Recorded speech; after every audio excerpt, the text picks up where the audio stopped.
নমস্কার বন্ধুরা, আজকে আমি দেখাবো আমার মায়ের হাতের বেলে মাছের ছোট ছোট বেলে মাছের ঝালের একটা রেসিপি। এর জন্য এই বেলে মাছের ঝালের জন্য লাগবে আমার এই পরিমাণ বেলে মাছ নিয়েছি। এই রকম সাইজের বেলে মাছটা হতে হবে। আর তার সাথে ওর মধ্যে দেব বেগুন, এরকমভাবে লম্বা লম্বা করে কেটে বেগুন দেব। এই দেখুন, কড়াই উনুনে বসিয়ে দিয়ে কিছুটা পরিমাণ সর্ষের তেল দেওয়া হলো। এবারে মাছগুলো তার মধ্যে একটু কালো জিরে ফোড়ন দেওয়া হলো। তেলটা একটু গরম হয়ে গেলেই মাছটা আগে থেকে একটু নুন হলুদ মাখিয়ে নেওয়া আছে,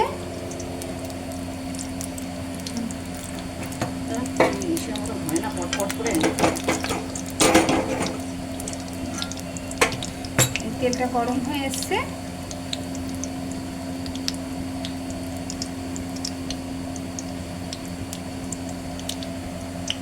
এর মধ্যে এবারে ছোট বেলে মাছগুলো ছেড়ে দেওয়া হলো।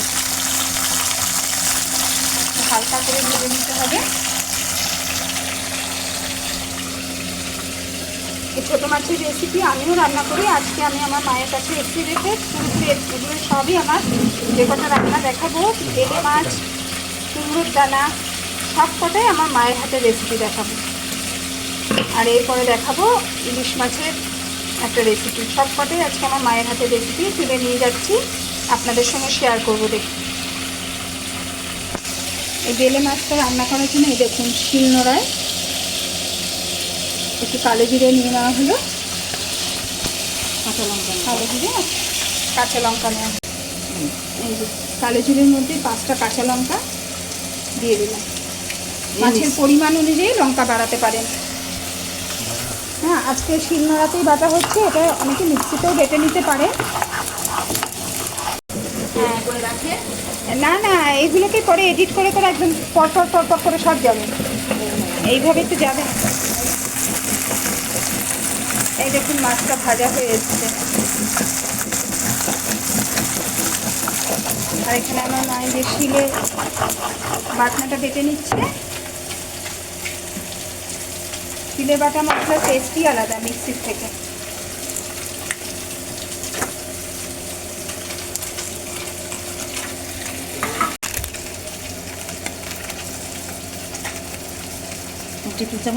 এই যে বাটনার মধ্যে 4 চামচের হাফ চামচ হলুদ দেওয়া হচ্ছে। দেখতে পাচ্ছে সাদা আসছে কেন,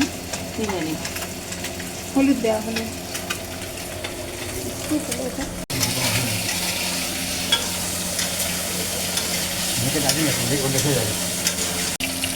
মাছ ভাজাটা হয়ে গেছে। ঠিক এইভাবে মাছটা ভেজে একটা বাটিতে তুলে নিয়েছি।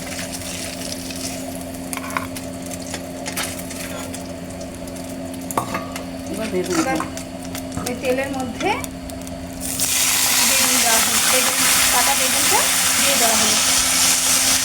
বেগুনটা একটু ভালো করে ভেজে তারপরে মশলাটা দেওয়া হবে। হ্যাঁ দেখ হলুদ, হ্যাঁ এর মধ্যে বেগুনের মধ্যে হলুদ, একটু লবণ দিয়ে ভালো করে নাড়াচাড়া করা হবে।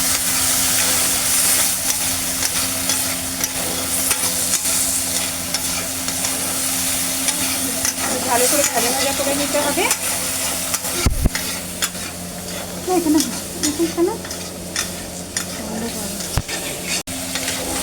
এই দেখুন বেগুনটা ভাজা ভাজা হয়ে এসছে।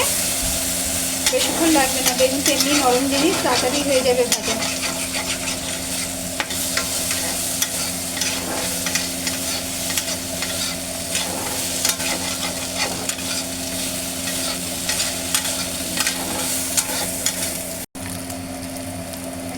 এই যে এবারে মশলাটা দেওয়া হলো।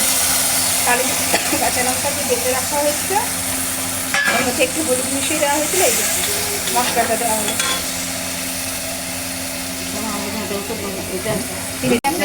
এর আগেও আমি আপনাদের বলেছি, হ্যাঁ এই স্বাদ ব্যালেন্সের জন্য একটু চিনি দিতে হয়। দেখুন অল্প একটু চিনি দেওয়া হলো স্বাদ ব্যালেন্সের জন্য।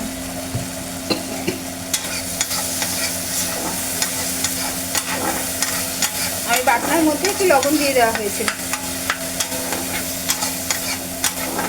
কিন্তু কালো জিরে বাটা সবসময় বেশি কষাতে নেই, তাহলে তেজপাতা ভাব চলে আসে। হালকা করে কষিয়ে নিয়ে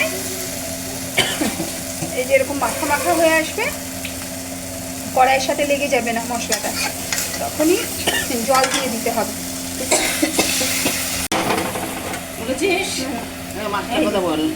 এই পরিমাণ জল দিয়ে যে মাছ ভাজাটা ভেজে রাখা মাছটা দিয়ে দেওয়া হচ্ছে। মাছটা ভালো করে মিশিয়ে দিয়ে গ্যাসের ফ্লেমটা একদম কমিয়ে দেওয়া হয়েছে। আস্তে আস্তে করে ফুটবে, মশলাটা মাছের মধ্যে সুন্দরভাবে ঢুকে যাবে। স্বাদ অনুযায়ী অল্প করে লবণ দেওয়া হবে। ঝালটা যে যার ইচ্ছা মতো বাড়িয়ে কমিয়ে নিতে পারেন, কোনো অসুবিধা নেই। লঙ্কার গুঁড়ো একদমই ব্যবহার করা হয়নি, আপনারা যদি চান অল্প হালকা করে লঙ্কার গুঁড়োটা দিতে পারেন।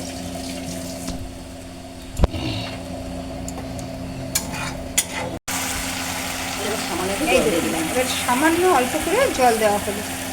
মশলাটা ভালো করে সব কিছুতে ঢুকে গেছে, সামান্য করে জল দিয়ে আঁচটাকে একদম সিমে রাখা আছে।